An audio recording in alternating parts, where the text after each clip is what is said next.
Ha! See, you couldn't see me, could you? Ha ha ha ha ha! I'm in camo because you know why? Today, we're going back to the woods.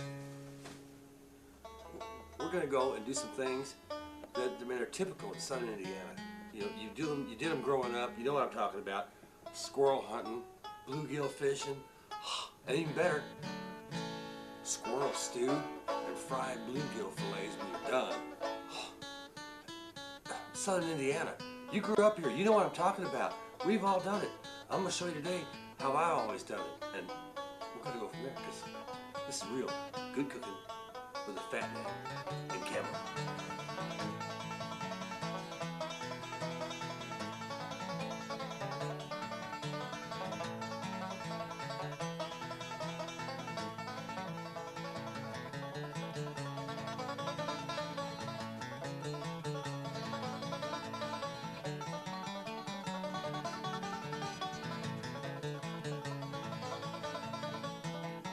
You know, I hope I'm not allergic to this shit.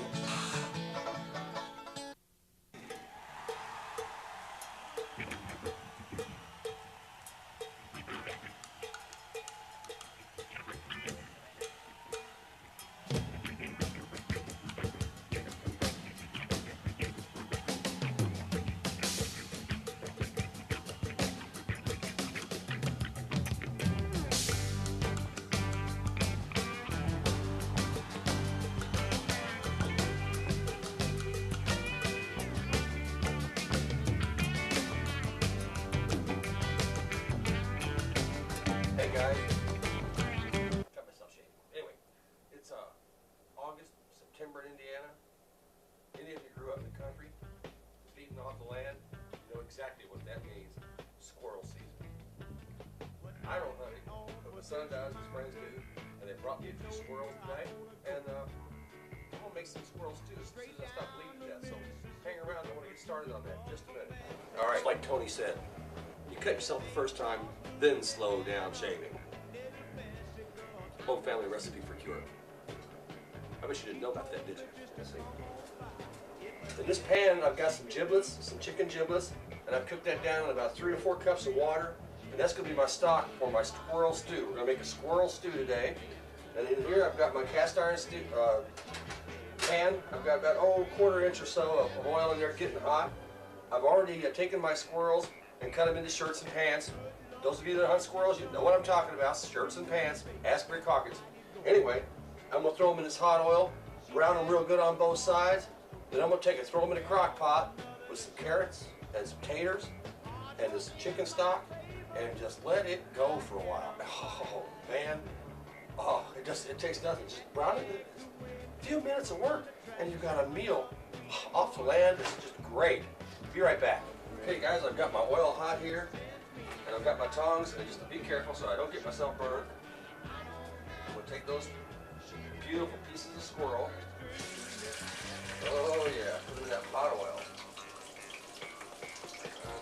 A couple of these are fox squirrels, and one of them is a little gray squirrel. And they are cute, but they're also very delicious, so we're going to go that direction with them. That's my story, I'm sticking to it. And I'm putting these cut side down first.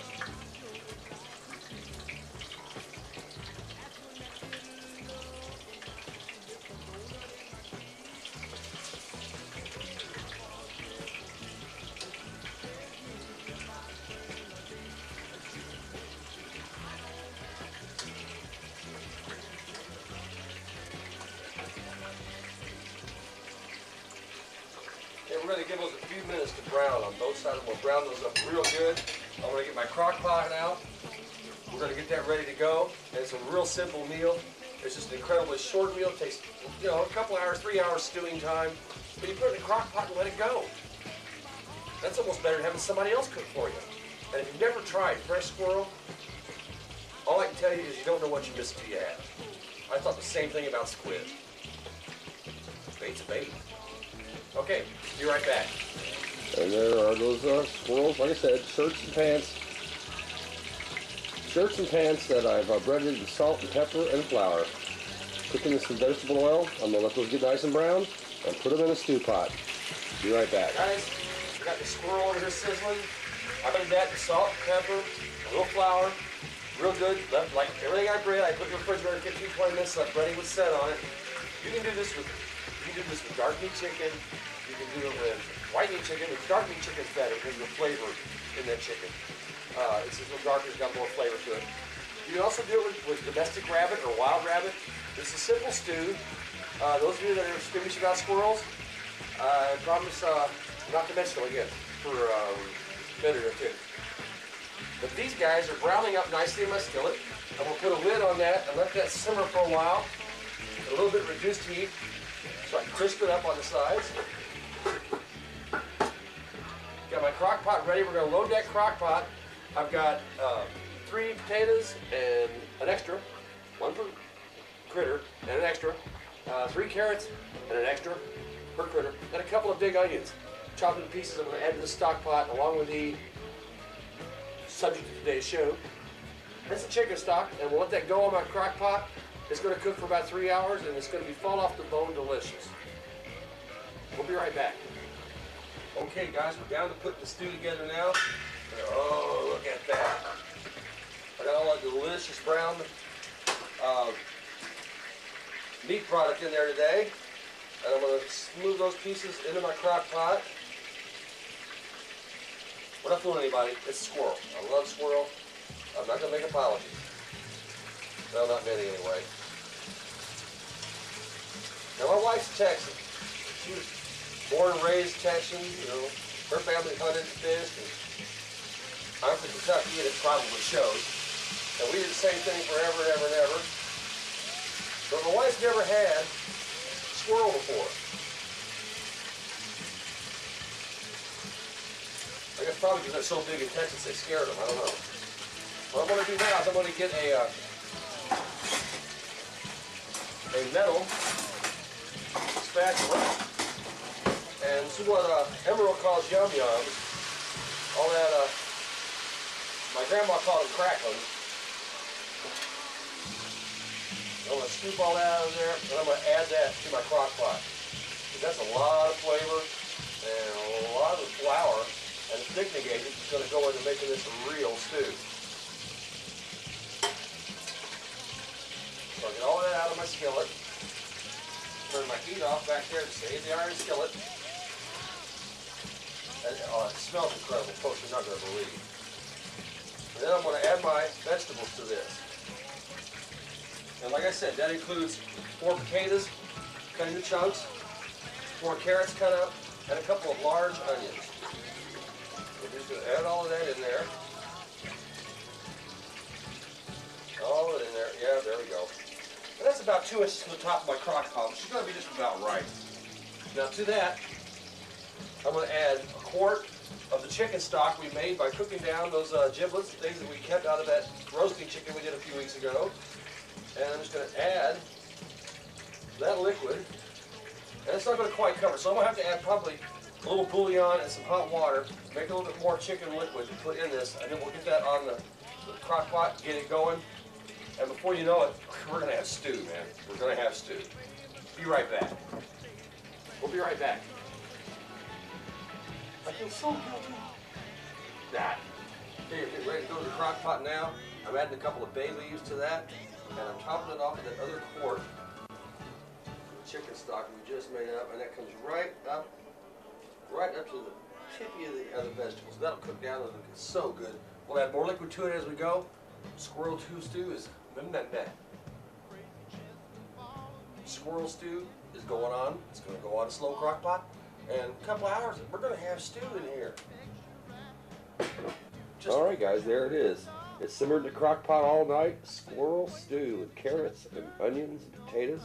There's some of those sliced Indiana homegrown tomatoes on there. And a couple of big pieces of bread for sopping up that squirrel gravy. I'm going to call the boys in for lunch. We're going to have some squirrel stew. And we'll catch you next time on Real Good Cooking with a Fatman. Tell me when you're ready. Apparently we are. Okay. Hey guys, I'm going to show you a great side dish. You can make this, you can throw it in the freezer, wrap it in foil, you can bake it now and eat it. Whatever you want to do, it's all fine, it's all good. This is a stolen recipe. Well, it's not stolen. I learned it and I just have a good memory, so I remember it. But there's a place out there that's your favorite old country kind of place. We'll let that go.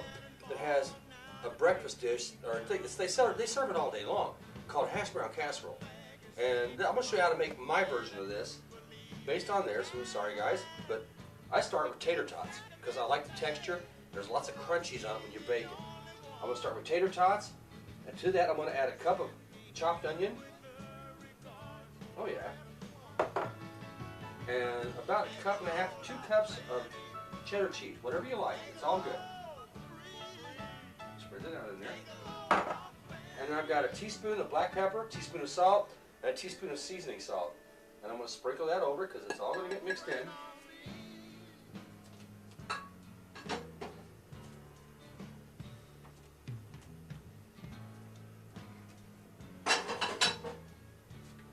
And to that, I'm going to add a half stick of melted butter. Oh yeah, it gets better from here, guys. It gets better. Let me get a spatula, and we'll get all that butter out of there because we like that flavor. And oh, cow juice. We like that. All right. Clean as you go. Okay. And you take a can, a 12-ounce can of cream of chicken soup. And let's cut that into there somewhat so it's not all in one big pile. And then we'll hang on to the spatula, we'll need that in a minute. And then we're going to take our mixer, and we're just going to kind of mash things together for a minute here.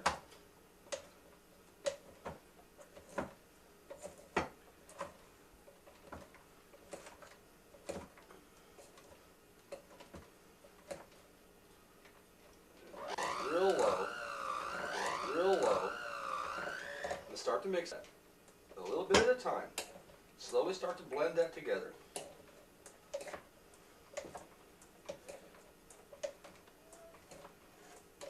Now behind me here, I've got a 3-quart baking dish that I've lightly seasoned with some no-stick spray.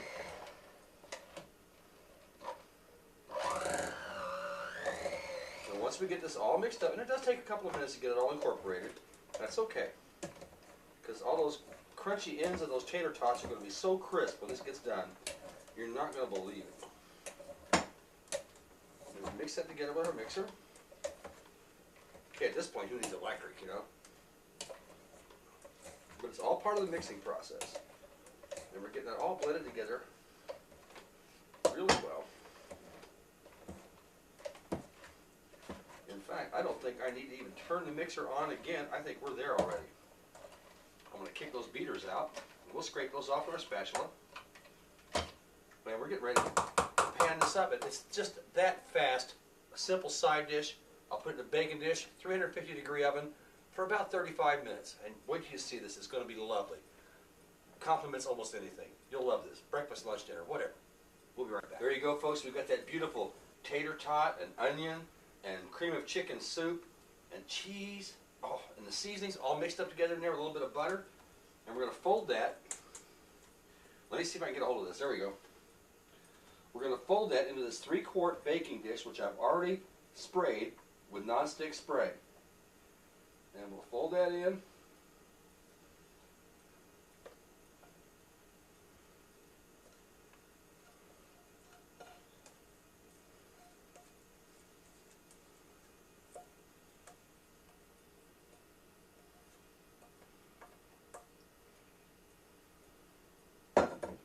And then we'll just take it and we'll spread it out in our pan. And in that baking dish, it's going to be just heaven, trust me. This is going to be good. Get it in there real nice. Oh yeah. And like I said, you can bake this and then you can serve it for breakfast, lunch, dinner. You can cover it in foil. You can cover half of it in foil and freeze it. Come back and have it another day. This is a really great potato dish that once you make it, it stays refrigerated and frozen for quite a long time. You can just use it again. I'm going to put it in this oven here, 350 degrees, and off we're going to go. We'll see what happens. Be right back. Okay, we're back in the oven. We're pulling that hash brown casserole out now. Wait till you see this. Oh my God. Oh, heaven in a bacon dish. Oh, hash brown casserole. We're going to have that with some of Mom's special ham sandwiches. You saw that before. They're They're in the oven now. They're coming out. It's going to be dinner. It's going to be great. Real good cooking with a Fatman. Man, hash brown casserole. Good any time of day. You're going to love that recipe. Anyway, we're going to switch gears here now. A little more keeping our wild game thing. Bluegill fillets. Fried, fresh, hot bluegill fillets. Yum.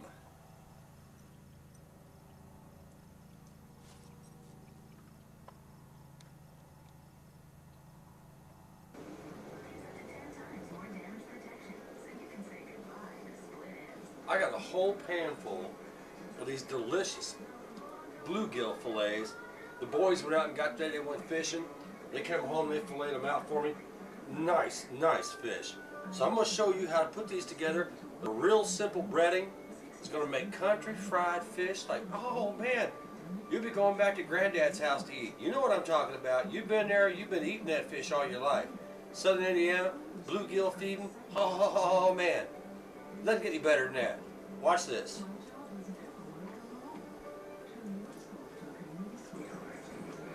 Okay, I'm going to add a little bit of black pepper to this bag. Oh, about half a teaspoon or so. I want to dig in here. I'm going to find some salt. I'm going to add, about half a teaspoon of salt. I'm going to add to that a cup of coarse ground, stone ground cornmeal, straight out of the antique mills. You know the one I'm talking about, Spring Mill, Pigeon Forge, all them places. You know what I'm talking about. I'm going to add to that a cup of breadcrumbs. No, trust me on this, please, trust me. And then a cup of flour. I'll seal that bag up. I got my oil on, it's getting hot. We're going to do these bluegill fillets. I'm going to mix all that up. So inside, outside, upside down. That's it. Then I'm going to take one of them fillets, or two or three or four. I'm going to drop them down in that mix.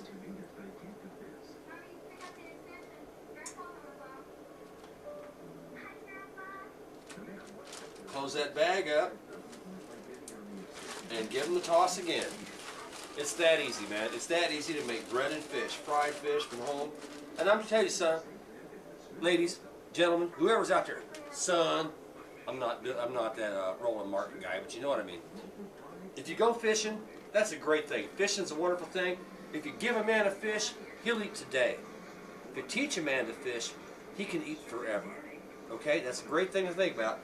But on them big bass, you catch them big bass, I'm talking £1.5 pounds, 2 pounds, 4 pounds, 6 pounds, down big bass.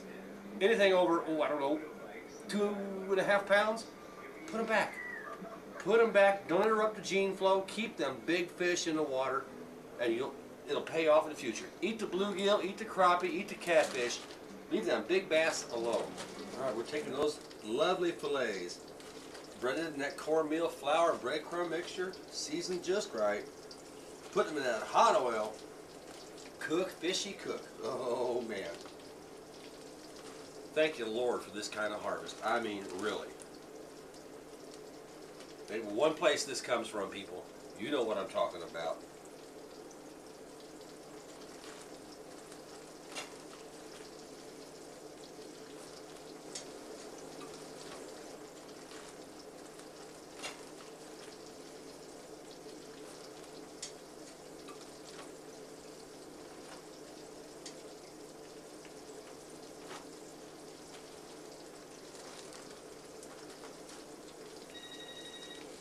I got it. Hang on.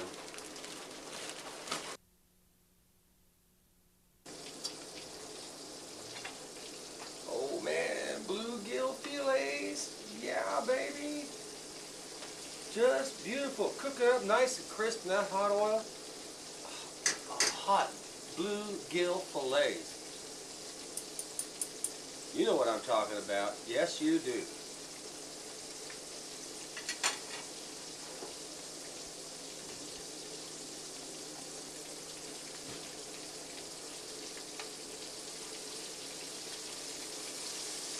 Oh yeah, rolling that fish over. It's purty in a pan. I'm so glad the boys take care of me and bring me their harvest when they go out in the woods or go to the pond. And man, wait till mushroom season. Because I done told them the places to go for mushrooms. They know all that. They'll be back with a ton this year, I'll tell you right now. I can't go out and walk them hills anymore, but God knows if I could, I would. And it don't get much better than that.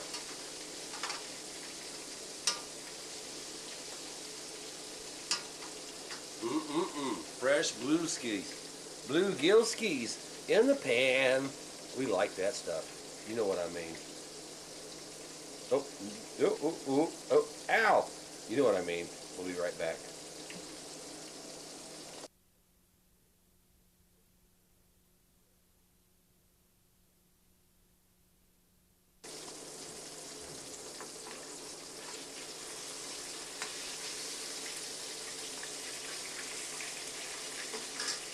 Hey, you guys all know the trick. When you bring it off, season it. A little salt and pepper, whatever it needs. Just a little salt's all we're going to need right here. I guarantee. You know what I'm talking about. Justin would have been proud of this bluegill. You know he ate a ton of this when he was alive. Come right back.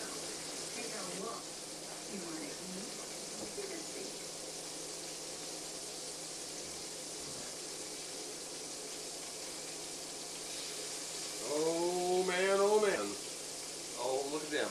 Bluegill fillets coming out of the pan, getting ready to be chomped on. There's some great sandwich material right there. Oh, look out! Bluegill escapee. We'll recover that one.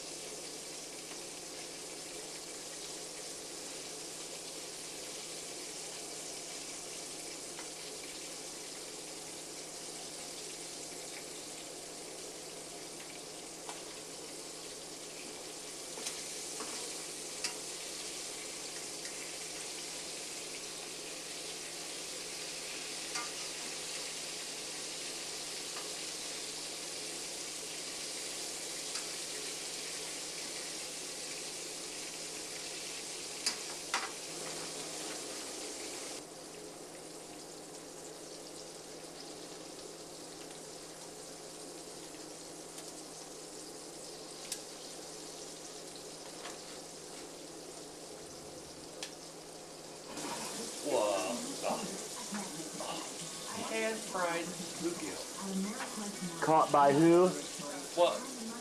Eric and Tony and Jeremy. You know, little crickets on slip bobbers. Oh, yeah. Come here, little puppy fish. Yeah, that's it. Let's paint. Pan-fried bluegill. That stuff in what county we in? Monroe County. Let's paint.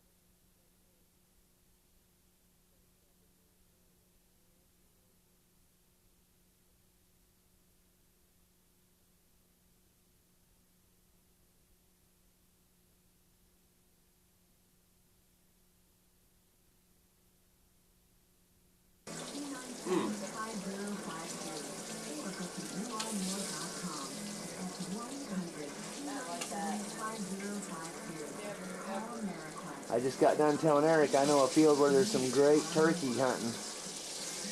You want to do a turkey show? We always can. Are you going to go try and catch yourself a turkey again, honey? Oh God, you guys ever heard that story? I'm afraid to ask. You heard the story about Danny catching a turkey. One time I'm already afraid to ask. One time I was doing lawn care. And first time I saw a flock of wild turkeys. And I know there's about 30 of them. I told this guy that I was with that I'd be able to jump out of the truck, grab a rock, and hit old Tom over the head and catch him. How did I know he was going to bury him? Outdoor life, here we come. This is coming. And he beat the hell out of you how many ways? He chased me around the truck 5 times fast. Yes, he did. Big, mean-ass turkey. Wait, I'm wild. I don't have to play nice. I'm coming after you. Don't ever try to catch a turkey by hand. Chase the bluegill. They're much easier to catch. Yes, they We'll are. do turkeys later, but do the bluegill, man. Dude, trust me. Well, Danny said that.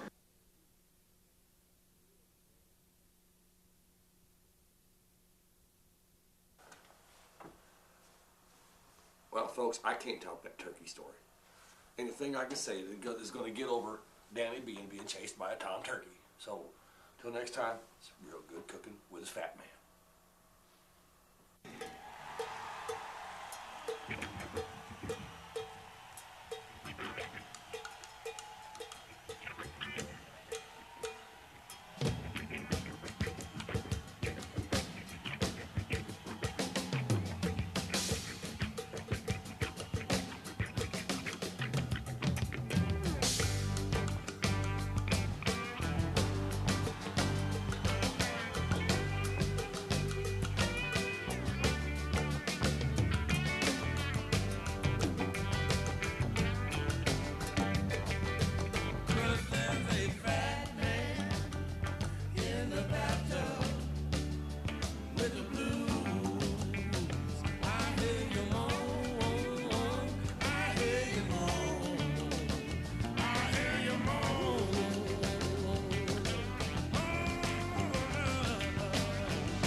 water.